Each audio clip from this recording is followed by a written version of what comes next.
Is your Southbend oven timer running slow, ticking weirdly, or not responding at all? Don't let a faulty timer slow down your kitchen. Welcome to PartsFe. Let's look at how to spot timer problems, what to check before replacing it, and how to keep your oven performing like new. Common symptoms of a failing timer include inaccurate timekeeping, where the timer runs too fast, too slow, or gets stuck due to worn or jammed gears. This can lead to undercooked or overdone food, even when you've set the correct time. Another issue is complete failure or no response, when you turn the dial and nothing happens.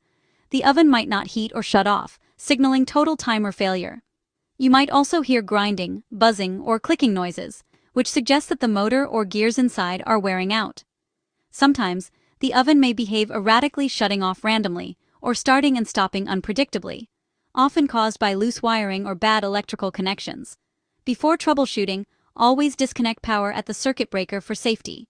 Once powered off, a technician will inspect the wiring inside the control panel to ensure there are no loose, frayed, or corroded connections.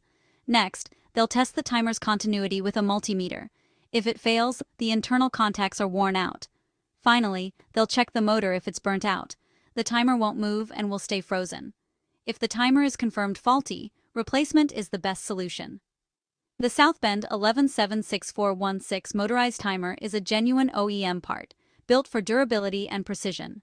This 60-minute timer operates at 240 V and 60 Hz, making it ideal for heavy-duty commercial ovens, ranges, and steamers. For trusted commercial oven replacement parts, visit PartsFe.com in the USA, UK, and Canada. Follow us on social media for expert appliance repair tips from PartsFe. Thanks for watching.